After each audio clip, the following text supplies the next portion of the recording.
paprika. No sé si vos la habías utilizado antes. No, no sé si va a quedar un poco picante, pero me imagino que va a quedar Ahorita deliciosa. la probamos, sí, porque incluso también le echamos pimienta, sal de ajo, De todo. sal normal, sí, no, y pues para los amantes de la carne se ve rica, la verdad. Total, No, eso muy bueno. quedaste contratado, David, vos estás muy bien en ¿Y el la tema de torta? cocina. ¿Qué dice la torta? No, Yo no, pensé que me iba a dañar. no, es que te voy a contar. Imagínate que las personas, algunos de los invitados que han venido, no sé si están acá de pronto esos invitados, a dos se les ha dañado el postre. Entonces ese digamos que era el punto, es el punto álgido. Aún no hemos probado tu torta, estamos haciendo esa torta casera, huele también muy bien. Okay, y te creció, no, tenete fe. Yo te vi mezclando y tenías técnica y me gustó mucho cuando dijiste que ya te enseñaron a batir, que siempre es para un solo lado, porque si no, vea. Se corta. Bueno, David, te cuento que estamos en vivo en este momento en Cocina al Derecho. Estoy feliz de que estés acá acompañándome. Hoy vamos a hablar de un tema. Vamos a hablar de un tema que es álgido, que es complejo. Polémico. Polémico. No hay una discusión, digamos, en este momento o como una posición muy clara. Yo creo que ni siquiera para la Corte, para los mismos jueces, para los mismos magistrados, para los mismos abogados que están ahí litigando todos los días. Y es el tema de la perspectiva de género en las decisiones judiciales cuando la mujer es la que comete el delito, ¿cierto? Ya sabemos que hay, ¿qué pasa, por ejemplo, con el feminicidio? Cuando el hombre es quien asesina a la mujer y cómo se hace ahora cuando es la mujer la que comete el delito. Entonces, hoy vamos a estar hablando de este tema. Quiero darle la bienvenida a todos los que están hoy acá, que están de manera presencial, porque también tenemos público presencial, nuestro público que siempre nos acompaña. También tenemos personas que en este momento se van conectando poco a poco. Yo te voy a presentar. David Villa es abogado penalista, especialista en Derecho Penal, ahora también candidato a magíster. Te felicito. Muchas gracias. David, contanos un poco, para que las personas que se van conectando se vayan contextualizando, ¿qué es exactamente lo que nosotros vamos a hablar hoy acá en Cocina al Derecho? Pues hoy vamos a tocar un tema muy concreto y es una decisión de la Corte, donde la Corte analiza un caso donde la mujer fue acusada de participar como determinadora, es decir, de haber actuado en convenio con su amante para ordenar la muerte de quien fuera para su momento su esposo. Y vamos a analizar por qué la Corte decide en ese caso absolver, por qué considera que el Tribunal Superior de Pereira afectó en alguna manera los derechos de la mujer al no reconocer, digamos, esa violencia histórica a la que ha sido sometida y al utilizar, digamos, algunas expresiones en su decisión que iban en contra de esa violencia histórica y de esa perspectiva de género de la que ha hablado la Corte. Entonces vamos a analizar ese caso muy puntual. Sin embargo, pues tocaremos otros temas muy interesantes, como el que hablas del feminicidio, que también es, digamos, un reconocimiento de los derechos de las mujeres, pero que también hay quienes sostienen, por ejemplo, ¿y qué pasa si ese feminicidio se comete o un homicidio se comete en contra de una persona en virtud de su condición de género, de un homosexual, por ejemplo, de una lesbiana, de un transgénero? También se trataría de un feminicidio. Discusiones interesantes, o de un hombre por el hecho de ser hombre, porque también sería en virtud de su condición de género. Entonces, todas esas discusiones nos han permitido que la Corte construya una hipótesis de la necesidad de evitar violencia contra la mujer en las decisiones judiciales y de perpetuar esos estereotipos de violencia. Y de eso es de lo que vamos a hablar hoy, que como les digo es un tema polémico, tampoco es que sea tan pacífico, pueden haber muchas posturas, y que creo, como ahorita lo discutíamos quizás fuera de cámaras con el doctor Alejo, que muchas veces se parte de la idea de que realmente existe una violencia histórica en la que actualmente aún se somete a la mujer. Entonces es muy interesante pues hacer como el análisis de ese tipo de decisiones. David, yo creo que es muy necesario para el derecho penal que se aborden este tipo de temas, porque lo vemos, digamos, en otros escenarios o en otros contextos, como lo que pasa con la prisión domiciliaria, con lo que pasa frente a ciertos delitos, donde se ve como un poquito ese desbalance, digámoslo así. Entonces, bueno, quiero que me cuentes un poco los hechos. Cuéntanos de qué se trata esa sentencia. Ahorita les vamos a decir el número de la sentencia, pero mientras tanto, si nos puedes ir contando, por favor, esos hechos. Acá te dejo frente a cámara, David, para que les cuentes, por favor. Ok, específicamente lo que pasó en ese caso fue que en el año 2011, una persona se encontraba en su finca con su esposa y su hijo, llegaron dos ciudadanos, llamaron a su puerta, le pidieron que saliera, él salió, le dijeron que si por favor les ayudara a arreglar un vehículo. Él les dice que no puede, pues no es mecánico, no tiene conocimiento de ello, y sale otra persona, el segundo sujeto, y le genera unos impactos de bala que le ocasionan la muerte. Luego, en ese lugar se encontraba la esposa, los sicarios se van, ella sale hacia el pueblo, obviamente después de llorar, pedir auxilio y demás, ella sale hacia el pueblo, y cuando iba hacia el pueblo, iba bajando uno de los investigadores conocidos dentro de la municipalidad, y ella se detiene ante el investigador y le dicen, ve, acaban de matar a mi esposo, entre llanto, intranquila. Este investigador acude pues a la casa, da las características que ella le da de los sujetos que habían ultimado a su esposo, logran la captura de estos dos ciudadanos. Luego ella va con ese investigador a la estación de policía y logra reconocer a las dos personas que directamente habían accionado el arma de fuego y habían ultimado a esta persona. Luego de los días, pues obviamente se realizan las obras fúnebres, se realiza el sepelio. Ella decide trasladarse a vivir a otra municipalidad, pero resulta que en esa municipalidad ella se va a vivir con otra persona. Resulta que ella decide dejar a esa persona y volver a Quinchía, que era su tierra pues natal, regresa allí.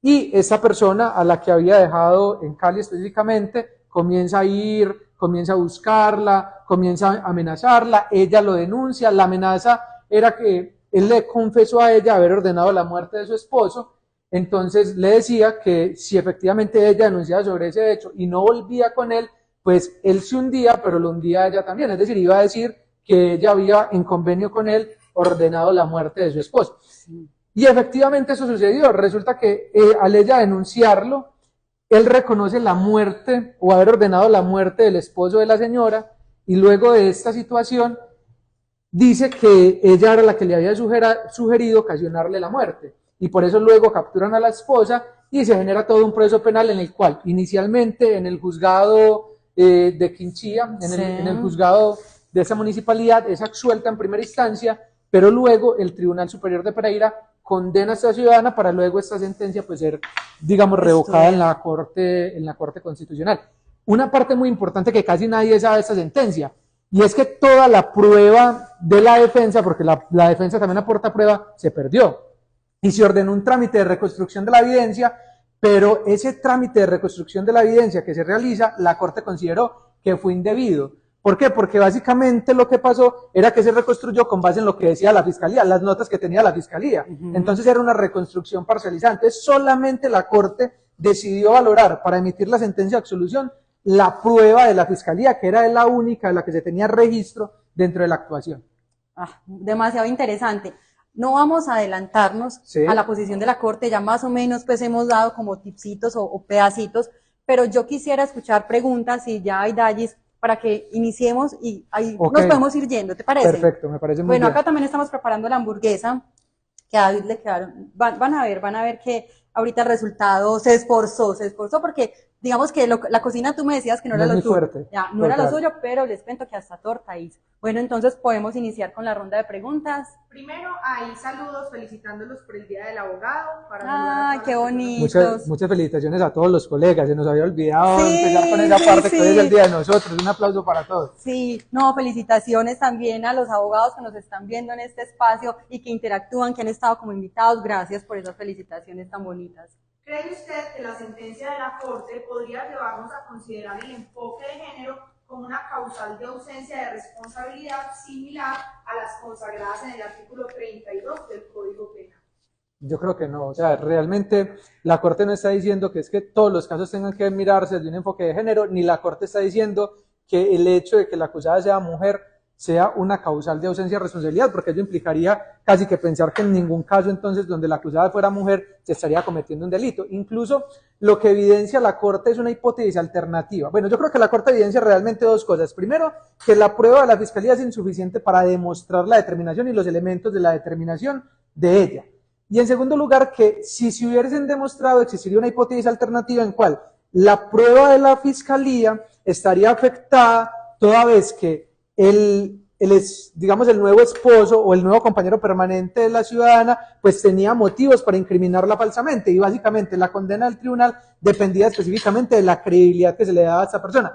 Entonces, ¿qué dijo la Corte? Si suprimimos aquellas expresiones o aquellos análisis que vulneran la equidad de género realizados por el tribunal, como por ejemplo que no guardó luto, que ella le puso cachos al esposo y otros. Entonces, si suprimimos esos, entendemos que había un ciclo de violencia contra la mujer que afecta la credibilidad de ese único testigo.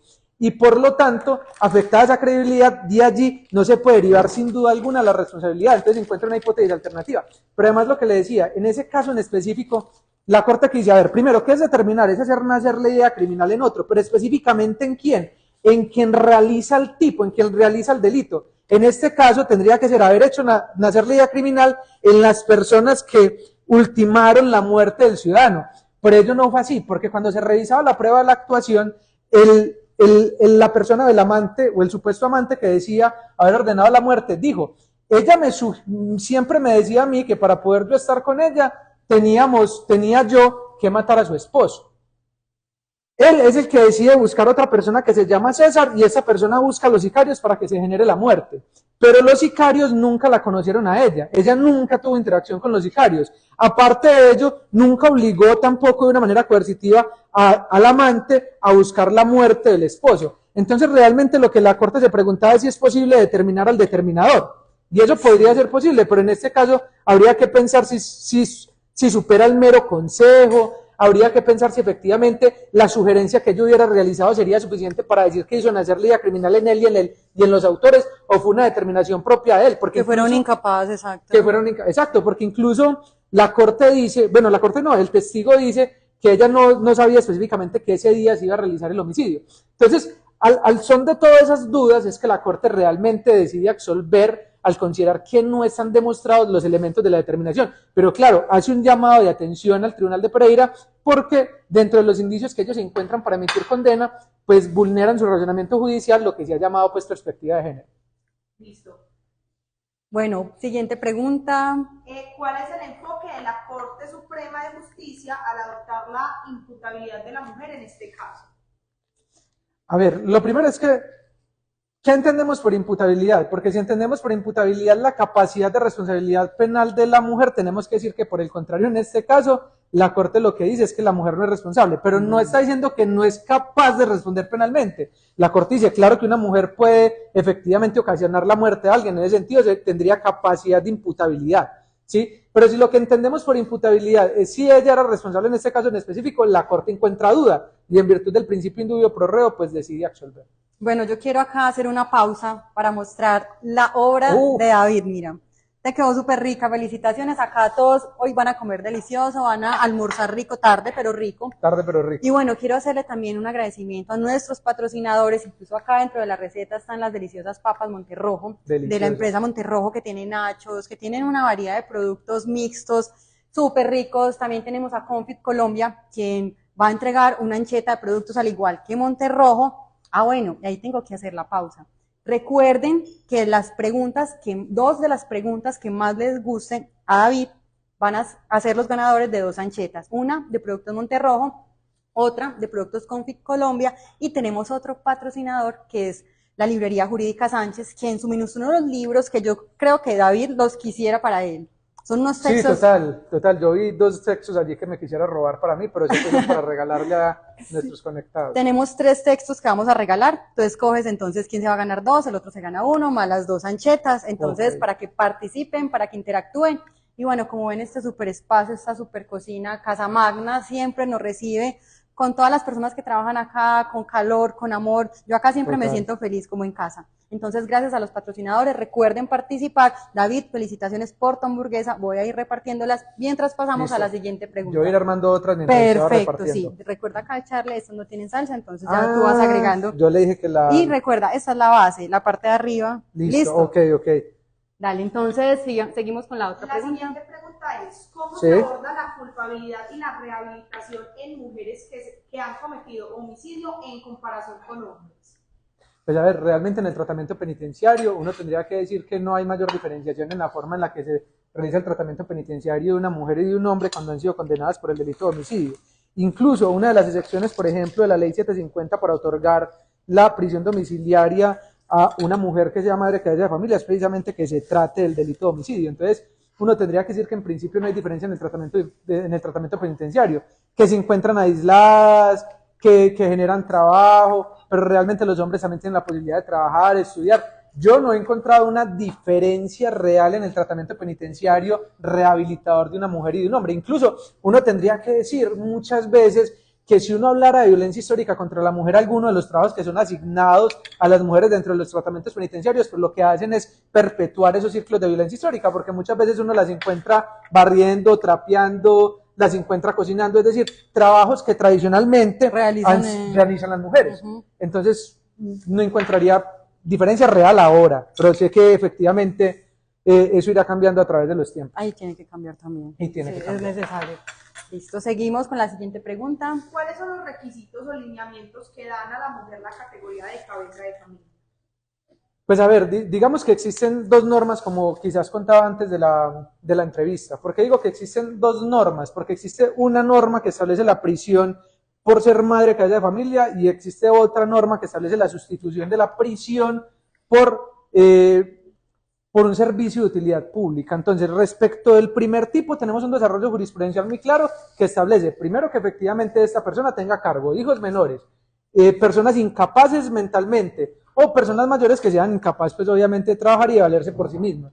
En segundo lugar, que sean las únicas personas que tengan la posibilidad de brindar cuidado a otras personas, porque obviamente civilmente existen muchas personas obligadas a cuidar a los hijos, existen muchas personas obligadas a cuidar a los abuelos, existen muchas personas obligadas a cuidar a las personas incapaces, los ascendientes, los descendientes, pues en general los consanguíneos dentro de los primeros grados. Entonces tiene que existir ausencia absoluta de posibilidad de ayuda de estas personas para que efectivamente pueda configurarse la causal. Además de que efectivamente a cargo de ella hayan estado los cuidados personales, económicos y sociales de esta persona.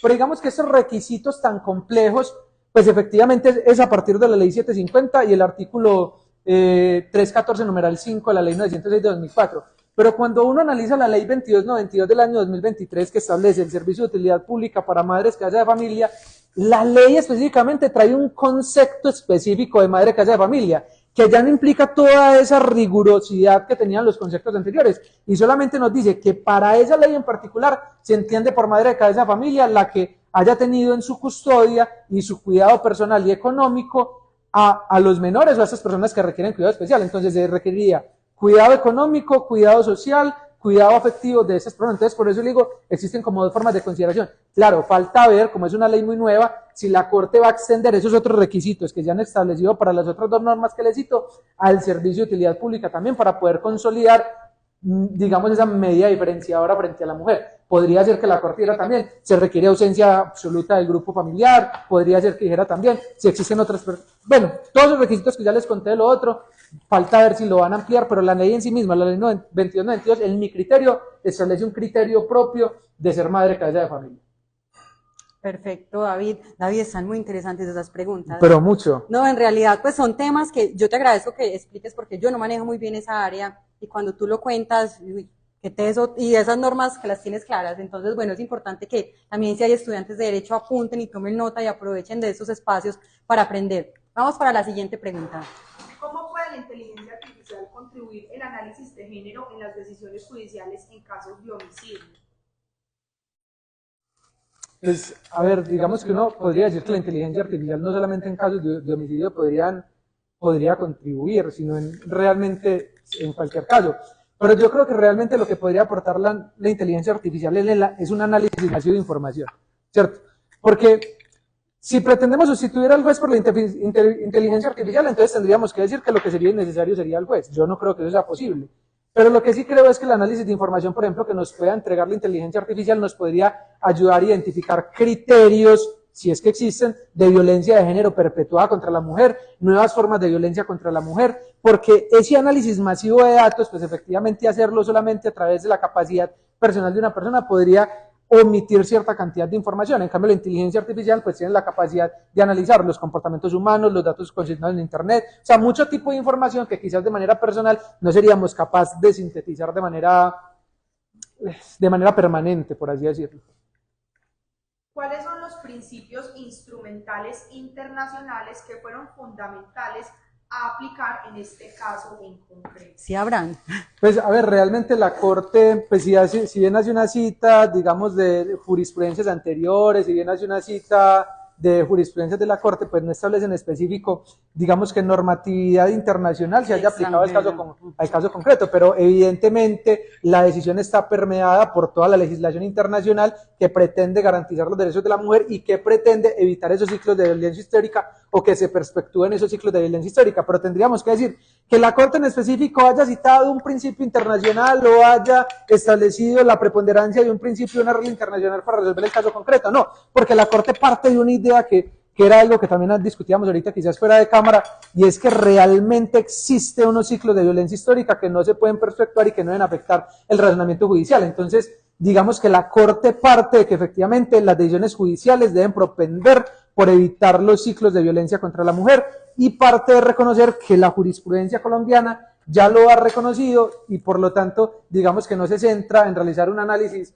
de la jurisprudencia o de la normatividad internacional que pudieran afectar el caso concreto. Pues considero yo que la Corte considera que del desarrollo jurisprudencial y legislativo interno fue suficiente para la resolución del caso. David, pero hubiera sido importante de pronto pues yo creo que incorporar como algunos... Yo creo que hubiera sido interesante, pero yo creo que también la Corte en otras... Porque, a ver, yo creo que es que la Corte no está dando una hipótesis nueva. La Corte lo que está aplicando es la misma hipótesis que tenía trazada en otras jurisprudencias a este caso concreto. Porque la Corte lo que le dice al Tribunal de Pereira es básicamente, fijémonos en algo.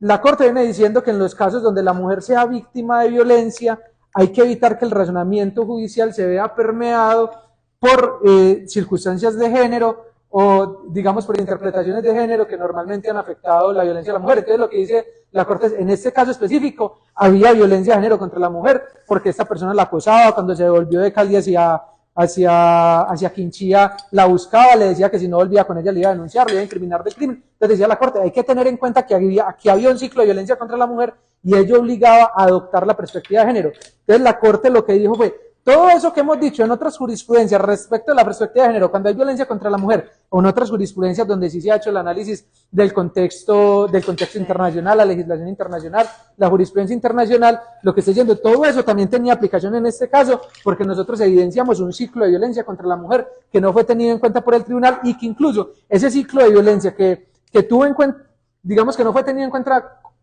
por el tribunal, si pudo haber sido tenido en cuenta de alguna manera, fue tenido en cuenta en contra de la mujer y no a favor de la mujer. Entonces lo que hace la Corte, digamos, es citar esa jurisprudencia anterior y por eso quizás no vio necesario referirse específicamente en esta jurisprudencia, pero claro que en las jurisprudencias anteriores sí quizás en el inicio lo ha realizado.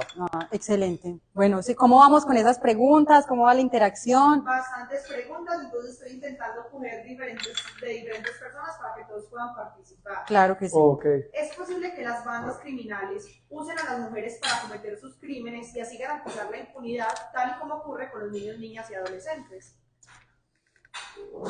Por ejemplo, yo creo que esa es una de las cosas que uno piensa con la ley 2292, porque entonces se dice, mire, si una mujer es marginal, bien sea por ignorancia, por pobreza, por sus condiciones económicas, de conocimiento, comete el delito de tráfico de estupefacientes o se concerta para cometer el delito de tráfico de estupefacientes, podrá ser beneficiada con el servicio de utilidad pública. Entonces uno podría pensar, si una banda se da cuenta de es una organización delincuencial, pues propendería por la utilización de mujeres que efectivamente estén en condiciones de marginalidad, de pobreza, ignorancia, porque no tienen ni siquiera que ser extremas, porque en caso de ser capturadas, pues podrían ser beneficiadas con el servicio de utilidad pública y recuperar, entre comillas, más fácilmente su libertad.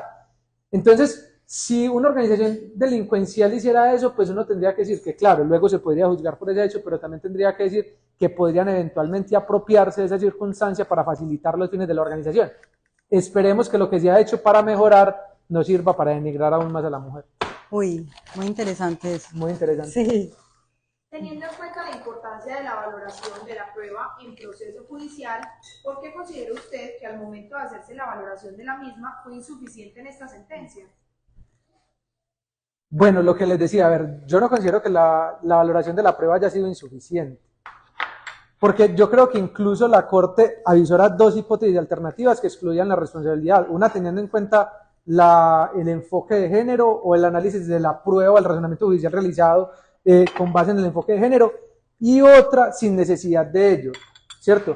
Lo que pasó en este caso en particular es que aparte digamos, de la insuficiencia de la prueba de la fiscalía, toda la prueba de la defensa se perdió, si hace una reconstrucción parcial, entonces no se tiene en cuenta, y luego lo que dice la Corte es, venga, pero es que analicemos la prueba es capaz de mostrar los elementos de la determinación, y la Corte lo que concluye es que no, porque no se puede determinar que ella haya influido directamente en los autores, que ella realmente haya influido en el accionar de su nuevo compañero sentimental, quien fue quien determinó directamente la muerte de su esposo. ¿Y por qué? Por lo que les decía, porque la Corte considera que efectivamente esta persona tenía motivos para incriminarla falsamente a ella. Primero, sin ella no se hubiera podido procesar a los autores del delito. Sin ella no se hubiera podido procesar al determinador del delito. Además de que ella no quiso volver con el autor, con el determinador, con quien ordena la muerte, y este comenzó a asediarla por eso. Y ella lo denuncia por ese hecho. Entonces la Corte dice, si hay una única prueba capaz de demostrar, digamos, esa supuesta determinación de ella, tenemos que decir, pero ¿qué tan confiable es esa prueba? Y la Corte dice, esa prueba no puede ser confiable más allá de toda duda. Entonces yo creo que el análisis que hace la Corte Suprema de la prueba es adecuado. Claro, que uno podría esperar algún salvamento de voto, quizás alguna otra interacción, pero realmente la pregunta es ¿quién está en la obligación de probar? ¿Quién está en la obligación de hacer ver que ese testigo, ese único testigo en contra de ella, pues era un testigo creíble? La fiscalía. ¿Y el tribunal en base en qué argumentos considera que es creíble el testigo? Ah, no, porque ella se fue a vivir con él meses después de que efectivamente se ultimó el homicidio. De que ella le puso los cachos al esposo sin poderse determinar, por ejemplo, si eso había ocurrido realmente antes o después de que la muerte se hubiera producido. Porque, por ejemplo, concurrieron la mamá y la hermana del fallecido al trámite, y la hermana y la mamá decían, nosotros supimos, nos enteramos, nos contaron que ella le había sido infiel o que le estaba haciendo infiel precisamente con él, y por eso comenzaron a tener diferencias, pero no tendría que decir. Bueno, es un testigo de referencia, un testigo de oída, en materia penal eso tiene una valoración negativa. Entonces realmente yo creo que, tal como lo dijo la Corte, por lo menos en este caso concreto, la prueba de la Fiscalía era insuficiente para condenar, más aún si tenemos en cuenta la existencia de motivos por parte de este ciudadano para incriminarla a ella, que incluso, creo yo, si no analizáramos la sentencia con perspectiva de género, podríamos llegar a la misma conclusión. En esta sentencia, si los hijos están de por medio, ¿crees que la madre podría estar involucrada para que no cuide más de ellos o habría una defensa en este caso? ¿Cómo? Volvamos a repetir la pregunta. En esta sentencia, si los hijos están de por medio, ¿crees que la madre podría estar involucrada para que no cuide más de ellos o habría una defensa en este caso? Si los hijos están de por medio, es la parte que no entiendo la pregunta. Sí, tratemos como de organizar la vida. Por medio, es decir, si los hijos son los autores, pues la madre tranquilamente hubiera podido acogerse el 33. O si nos puede aclarar como un poquito más la pregunta para poder dar como la respuesta más efectiva. ¿Cómo qué significa, a qué se refiere eso para darle una respuesta muy específicamente concreta? Sobre los hijos. ¿Crees que el derecho penal colombiano respeta sus sentencias con base a la proporcionalidad de la pena? Yo creo que eso es una discusión muy genérica, que aparte, en una discusión muy genérica uno tiende a responder que no, sobre todo porque las proposiciones muy genéricas uno las resuelve respecto de casos concretos, y realmente respecto de casos concretos la proporcionalidad de la pena muchas veces resulta irracional. Incluso algunas determinaciones legislativas, por ejemplo, al prohibir rebajas sustanciales de la pena o incluso rebajas de cualquier tipo de la pena para algunos grupos de delitos, pues resultan ser desproporcionadas respecto de casos concretos. Entonces uno tendría que realmente decir que la respuesta respecto de la pregunta general a casos concretos es que no. Si uno lo mira de manera teórica, uno podría llegar a una respuesta concreta, pero como el derecho no es una materia meramente teórica, sino que afecta a derechos de ciudadanos concretos en la vida real, pues uno tendría que decir que muchas veces las penas resultan ser desproporcionadas a los hechos cometidos o a los delitos juzgados. Aquí hay una intervención, no una pregunta. Perfecto. Diciendo, enfocándonos en el delito del feminicidio, es importante tener en cuenta que el sexo masculino no es el único agresor feminicida. De hecho, un dato importante para resaltar es que en el año 2023 fueron condenadas 3 mujeres por este delito. Entonces, esto entendiendo que las mujeres y las personas identificadas diversas también son potenciales actores feminicidas. Y no solo el tipo penal del feminicidio, sino que también de aquellos delitos originarios como la violencia intrafamiliar, lesiones personales, etc. Sí, es cierto. Es completamente súper buena esa intervención. Sí, total. Muchas gracias a la persona que la hizo. La siguiente pregunta dice, ¿la ira o dolor intenso es más fácil su reconocimiento para la mujer cuando es víctima de violencia por su pareja al hombre víctima de violencia por la mujer? Volvemos a ver, por ejemplo, lo que dice la Corte es que lo que se tiene que valorar respecto de las condiciones específicas del género es que el razonamiento judicial no sea afectado. No quiere decir que una persona por una condición de género pueda acceder solamente por esa condición de género a ser beneficiada con una reducción de la pena que se podría dar por ira o intenso dolor, por ejemplo. Entonces, teóricamente la respuesta podría ser que no, en la práctica uno podría decir que sí, porque obviamente las condiciones de género podrían inclinar el razonamiento judicial a ver la respuesta de la mujer como una respuesta a unos ciclos de violencia histórica para las que hubiera sido afectada. Pero teóricamente uno tendría que responder que eso no debería afectar la decisión respecto de estas circunstancias reductoras de la pena. Como el deber ser. Como el deber ser, exactamente. exacto. Bueno, tenemos más preguntas. ¿Cómo vamos? Me encanta hoy cómo está de activo, abierto. Sí, ¿cierto? demasiado. Y las preguntas están muy bien muy formuladas. buenas. Se nota que estudiaron la sentencia y eso lo aplaudo porque se ve que están ahí pendientes. Les interesó el tema. Sí, les interesa y es que en realidad, como decíamos desde el principio, es un tema necesario. Estos son temas que así sean malucos o difíciles de abordar porque pueden ir muchas susceptibilidades. Son temas que necesita el derecho ahora. Y en donde vale la pena realmente hacer la problematización. Yo creo que la única forma de determinar si es adecuado que sigamos determinando que en las decisiones judiciales debe darse una mirada específica respecto al enfoque de género, es que sigamos dando la discusión de la necesidad sobre eso, porque tampoco podemos desconocer que existen o han existido ciertos ciclos de violencia histórica contra la mujer, pero tenemos que preguntarnos esos ciclos de violencia histórica respecto a los delitos, qué afectaciones pueden tener respecto de la prueba o la construcción inferencial de los hechos, qué es lo que se realiza en la sentencia, cómo se puede afectar. Entonces, realmente creo que son discusiones que no son meramente teóricas, sino que afectan la práctica judicial que tenemos que estar dando. David, usted más o menos se va acordando de las preguntas.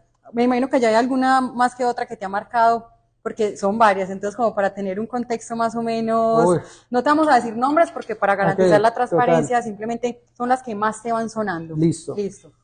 Seguimos entonces. Doctor David, en su criterio los celos sí pueden ser motivo fútil en contexto de violencia contra la mujer. Yo creo que sí.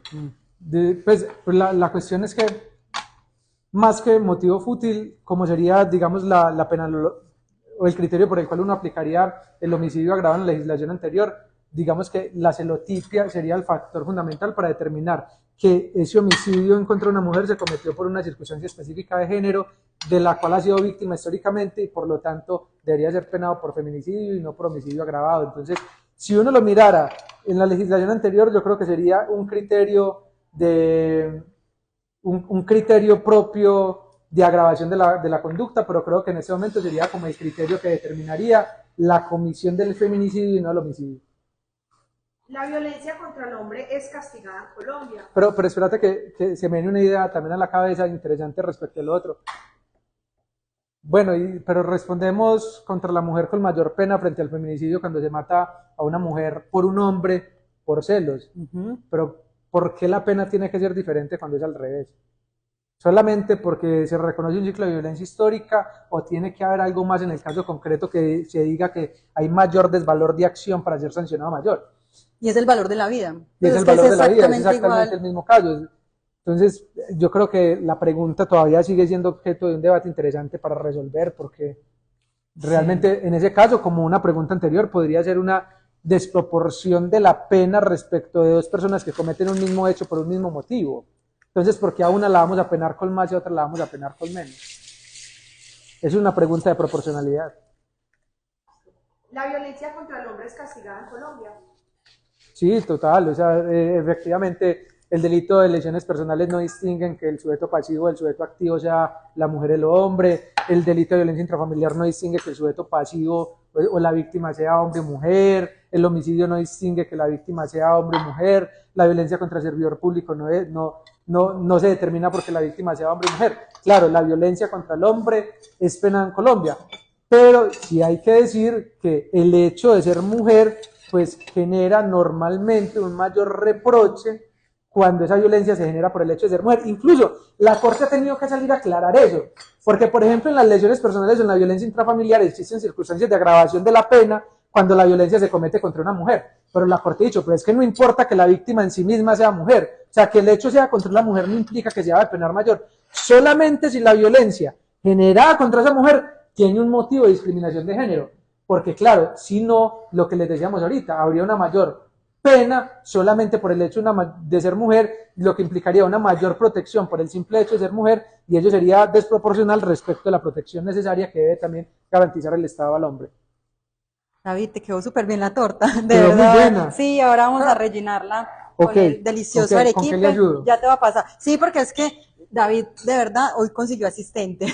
Total, no he hecho nada. No, él hizo todo, preparó todo, pero no, yo No te podemos asisto, no, servir. pero es que con lo que nos estás contando, en serio que nos tienes a todos los que están acá como con la boca abierta porque no manejas muy bien el tema y nos encantó. Nos encanta cómo se está abordando con respeto, con Total. cuidado para no herir susceptibilidades, pero es muy bacano aprender acá de ese tema. Cuéntanos, Dallis, cómo vamos con las preguntas. Hay muchas preguntas, entonces voy a Listo, intentar vengo a sacar Sí. por acá la ir sacando espátula. cada una. ¿Qué tanto influyen las expresiones discriminatorias en la legislación cuando se consideran que ciertos delitos pueden ser cometidos solo por hombres? Bueno, pero ahí tendríamos que ver, por ejemplo, realmente qué delito puede ser cometido por un hombre, porque solamente por un hombre, porque es que en el Código Penal no existe ningún delito de sujeto calificado que diga el hombre qué. Porque claro, para uno decir que solamente un hombre podría cometer un delito, el delito tendría que determinar ese sujeto activo especial o calificado que solamente podría ser hombre. Y por eso ahorita una intervención muy importante o muy interesante decía, pero es que un feminicidio también lo puede cometer una mujer. Ajá. Claro, o un feminicidio también lo puede cometer una persona con una condición de género diversa. También. Porque realmente no se establece que un delito en específico pueda ser solamente cometido por el hombre. Porque incluso cuando usted lee el feminicidio, que es digamos el ejemplo típico, la violencia intrafamiliar agravada por el hecho de ser mujer, el delito no se configura por el hombre qué, sino por el qué, lo cual incluiría cualquier género que generara la lesión del bien jurídico con base en esas condiciones de género. ¿Por qué razón en Colombia no se puede dar la pena de muerte? Hay investigaciones sociales acerca del desarrollo de la pena de muerte en Colombia. A ver, pues primero hay una condición jurídica que lo impide, y es que nosotros nos hemos suscrito a ciertos convenios internacionales que impiden la reactivación de la pena de muerte en Colombia. También porque ello implicaría una sustitución de lo que ha establecido la Constitución, que ha prohibido la pena de muerte, y por lo tanto ello a través, por ejemplo, de una reforma legislativa no se podría hacer, pero tampoco a través de creo yo, por lo menos desde mi juicio jurídico, tampoco a través de un constituyente por los tratados internacionales que hemos suscrito que nos prohíben esta reactivación de la pena de muerte. ¿Qué criterios de género se deben de incorporar los jueces obligatoriamente al resolver estos casos de violencia según la sentencia? Bueno, lo que dice la sentencia básicamente, recopila toda la línea jurisprudencial que ha tenido al respecto. Entonces, básicamente lo que tiene que liberar el juez de su decisión es que esos razonamientos o esos estereotipos de género que se han establecido de la mujer sean tenidos en cuenta a la hora de valorar. Por ejemplo, digámoslo de manera más clara, se han establecido que las mujeres deben de cumplir ciertos roles en la sociedad. Entonces, lo que debe evitar el juez es que su decisión judicial deba estar enmarcada en la asignación de ese rol específico a la mujer y que por el no cumplimiento de ese rol pueda desarrollarse una consecuencia adversa a sus pretensiones dentro del proceso o a su condición dentro del proceso. Lo que se debe tener en cuenta es que ese rol que tradicionalmente se ha establecido en cabeza de la mujer no determine el sentido de la decisión judicial.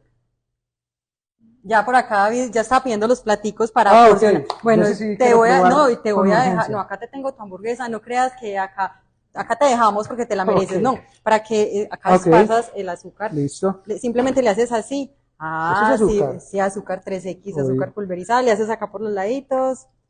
¿Usted pensó que se iba a escapar así? No, tenía que maicena. maicena. No, azúcar. Yo sé que te va a quedar deliciosa. Ya Eso acá es muy nuestros rico. comensales la van a probar. Ellos son honestos, ¿cierto? Ustedes nos van a decir la verdad. Bueno, seguimos, Dallis. En materia de motivo fútil, el caso donde un hombre cause la muerte a otro hombre por celo respecto a una mujer, considera que sigue siendo fútil. Sí, yo creo que efectivamente ese es un caso, un motivo fútil, y era la discusión que tendríamos que tener, que decía que podíamos tener respecto de si eso podría configurar un tipo con mayor gravedad, pero creo que es un motivo fútil que agrava la circunstancia. Incluso puede ser un motivo adyecto fútil, algunos podrán considerar que es un motivo que carece de importancia respecto a la comisión del homicidio. Eso quiere decir que explicaras bien qué es fútil, porque no, digamos, Exacto. pueden haber no abogados. Y hay otros que pueden considerar que es una cosa que no solamente es que carezca de importancia respecto del bien jurídico lesionado, sino que sea algo despreciable, o sea, que matar por celos puede ser algo despreciable. Entonces podría caber dentro de la explicación de ambos, que sí, porque también son términos muy genéricos, que podría ser adyecto o fútil, pero creo que la circunstancia de agravación implicaría ahí. Incluso, fíjate que, bueno, no, digamos que eso es discusión para otro tema. No, es que acá hay mucha tela para cortar. No, Vos vas hablando y yo voy diciendo, ay no, qué bueno también ese tema, profundizarlo, sí, te tocó el va a invitar. No me mire la torta que ahorita se la come. Ah, bueno, ya le iba a meter un mordisco. No, mentira, si el público dice que puede comer torta mientras está en la entrevista. Podemos comer torta, ok. Bueno, seguimos. ¿Existe un delito como homicidio? En Colombia no. Pero pues en debería. No. Sí leí en algún momento que existía, pero no me acuerdo en qué legislación, un delito que penaba la muerte del hombre por el hecho de ser hombre o por las condiciones, porque es que también uno tendría que decir que hay condiciones que le han sido asignadas al hombre, por ejemplo la de manutención del hogar, la de laboriosidad, o la de pertenecer al ejército, o la de realizar trabajos de fuerza. Entonces, en algunas legislaciones, pero en este momento no recuerdo quién, la muerte por esas condiciones de género también es penada con una mayor pena, pero no recuerdo el nombre también técnico que se le daba. Bueno, Avi, nosotros estamos pasando muy bueno, ¿cierto? Sí, yo también. No, pero en serio, nos falta mucho tema y tela para cortar, pero el tiempo se debe acortar porque debemos subir el video y pues para que no nos quede muy largo. Okay. Entonces les voy a pedir a Dalles que seleccione 2 preguntas de personas que no hayan hecho otras preguntas, entonces para no repetir, y vayas ya pensando, vamos ya pensando, las 2, necesitamos 2. La primera, tú vas a elegir el texto que le quieres regalar al número 1. Okay. Yo me imagino cuál es ese texto. Y la ancheta, tú decides si montar la ancheta siguiente y 2 de los textos, porque tú vas a escoger el texto que más te gusta de procesal penal. ¿Listo? Listo. ¿La violencia intrafamiliar contra los niños es castigada penalmente? La violencia intrafamiliar sí, claro, incluso es castigada con mayor severidad, incluso ni siquiera solamente castigado con mayor severidad el hecho de que la violencia se materialice en contra del niño, sino que también es castigado con mayor severidad como una circunstancia de agravación específica a la violencia intrafamiliar, el hecho de que la violencia sea materializada en contra de otra persona, pero en presencia de un niño. Es decir, si usted comete violencia intrafamiliar, por ejemplo, supóngase que yo estuviera casado con Johanna, tuviéramos un niño, y yo la violentara a ella enfrente del niño, ya eso por sí solo es una circunstancia específica de agravación. Y uno tendría que pensar, incluso si esa violencia es reiterada contra Johanna enfrente del menor, si eso no podría entenderse como una forma de violencia psicológica contra el menor. Pero eso, digamos, otra discusión. En principio, lo que tendríamos que decir es que hay una violencia agravada por el hecho de realizarse nada más en presencia de los menores. Y obviamente, cometer violencia intrafamiliar en disfavor de menores, es castigada con mayor severidad. Incluso, por ejemplo, el principio de oportunidad, que es muy común que sea aplicado en el delito de violencia intrafamiliar específicamente, quizás es en el delito que más se aplica. Si hay menores, por prohibición legal no se puede. Estos son sujetos de protección especial. Exacto, son sujetos de protección especial, incluso en materia penal, incluso respecto a la violencia intrafamiliar. Y también fíjate que la discusión de la perspectiva de género parte de casos de violencia intrafamiliar, por lo menos en materia penal, las sentencias que hasta este momento había analizado más la Corte eran, por ejemplo, sentencias donde la mujer que era víctima de violencia y los hijos que eran víctimas de violencia se acogían al 33, entonces la Corte analizaba en qué casos ese acogimiento al 33 era válido y en qué casos no, o sea, no basta simplemente con que la mujer o los hijos digan me acojo al 33, porque puede haber un ciclo de violencia detrás o unas condiciones económicas detrás que puedan condicionar la respuesta de la mujer, y ello implica que las manifestaciones anteriores al juicio sí puedan ser valoradas.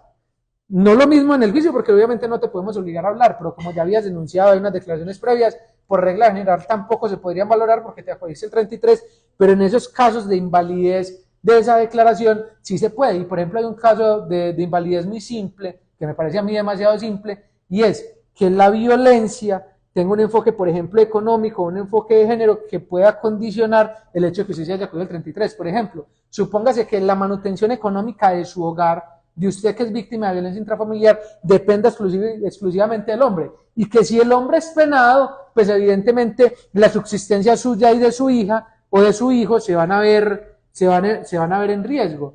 En esos casos la Corte dice, sí, en ese caso debe haber una invalidación de ese acogimiento al 33, pero uno también tiene el otro lado de la pregunta. Bueno, pero precisamente el 33 no está para proteger la constitución del hogar, y precisamente ahí lo que habría sería una afectación al hogar en caso de que efectivamente sea necesario valorar unas declaraciones previas que pueden generar la condena de una persona que ya no va a poder seguir sosteniendo su hogar, donde hay personas que también pueden ser sujetas a protección especial. Pero entonces es muy interesante como todas las discusiones que genera la Corte y cómo ha surgido la discusión de la perspectiva de género, pero yo siempre me voy muy allá y dijeron que ya había que terminar. No, está súper bien. No, créame que acá todos nos estamos nutriendo de lo que nos estás aportando, David. Es que es un tema muy interesante. Y muy largo. Vamos para la última pregunta, Agis. ¿Qué opinas sobre el actuar de la mujer en el caso de la sentencia? ¿Se habría una culpabilidad? A ver, yo me retiro. Yo sé que yo no está muy de acuerdo con la decisión de la Corte, pero yo creo que realmente uno tendría que establecer, yo por lo menos desde mi mirada jurídica, que no se configuran los elementos de la determinación respecto de la prueba practicada, y yo creo que eso es presupuesto suficiente para absolver. Puede eventualmente que haya sucedido que ella haya sugerido en algún momento la muerte de su esposo, nadie negó que eso sea una posibilidad, pero esa posibilidad adolece la existencia de otras hipótesis alternativas que efectivamente deben ser suficientes, esas existencias posibles hipótesis alternativas, para que se absuelva por duda razonable, porque yo creo que es muy claro que en materia penal existe el estándar de prueba más exigente de todo el sistema occidental, que es la existencia de duda, la existencia más allá de toda duda, conocimiento más allá de toda duda, y no la probabilidad prevalente, por ejemplo, que opera en materia civil, o la diferencia razonable, o otras cosas que operan en estados anteriores del proceso, precisamente porque las consecuencias que un proceso penal puede generar a una persona inocente son muy graves en sus derechos fundamentales. Por eso quizás desde hace mucho tiempo se ha dicho, creo que era Roosevelt quien lo decía, me puedo equivocar, que es preferible que 100 culpables puedan escapar a que un inocente pueda resultar condenado culpable. En este caso, esta persona hubiera podido ser condenada a una pena mínima de 33 años, con la posibilidad de que fuera inocente. Mínima de 33 años con la posibilidad de ser inocente. Y si es inocente, debemos someter a esa persona a una pena de 33 años. Yo creo que efectivamente la garantía de la duda es la garantía esencial del derecho penal. Excelente, como finalizaste esta ronda de preguntas, este programa, llegó la parte difícil para ti, fácil para mí, porque yo simplemente entrego las anchetas. Entonces, ¿para qué? Vamos a seleccionar a la pregunta que vos digas, me pareció genial, me encantó. Pues a mí realmente, yo no sé si quedé sugestionado por ser la primera, pero me gustó mucho la primera, porque yo creo que era una discusión interesante establecer que si la condición de género es una circunstancia que exonera de responsabilidad. Creo que no, y creo que era muy importante como partir de esa aclaración, porque además muchas personas podrían estarnos viendo que no tienen conocimiento de derecho penal específico. Entonces creo que era una pregunta que, aunque puede ser simple, fue muy interesante de resolver. Perfecto. ¿Qué libro vamos a regalar? ¿O cuáles libros? Ya sabes, tenemos 2 y tenemos 1. Entonces, eso, acompañemos a David. Ay, yo me quisiera robar ese. Yo creo que... Hazle la cuña, Jurídica Sánchez, que por favor... No, es que la librería Jurídica Sánchez tiene los mejores libros de derecho, en serio. Es una cosa... Por eso me los quería robar. Yo creo que le podemos regalar, han quedado excluidos los procesos penales de los juicios orales por videoconferencia. Creo que este se lo podemos dar, además porque no se ha sancionado la norma y que es posible que dentro de poquito estemos nuevamente en juicios orales, que también es otra discusión. ¿Presencialidad o no? Ay, Dios mío. Bueno, ¿y qué ancheta? ¿Monterrojo o Confit? Démosle Confit. Confit, listo. Segunda pregunta. A ver, yo me acuerdo cuál fue la otra. Bueno, mientras él piensa, ya saben que la segunda pregunta se va a ganar el Manual Práctico del Sistema Penal Acusatorio, Ley 906/2004, y este texto que es sobre las Jornadas Iberoamericanas de Derecho Procesal Penal, muy interesante también. Entonces, estos dos textos más la ancheta de Productos Monterrojo. David, ¿quién es ese ganador? Yo creo que el otro es el de los principios de la internacionales aplicables de la sentencia en concreto, porque si bien la sentencia en concreto no relaciona directamente principios internacionales, creo que efectivamente establecer la necesidad de concordancia la legislación internacional con la interna fue una pregunta muy interesante. Ah, bueno, perfecto. Seguimos acá para despedirnos del programa. Por acá. Por acá, sí.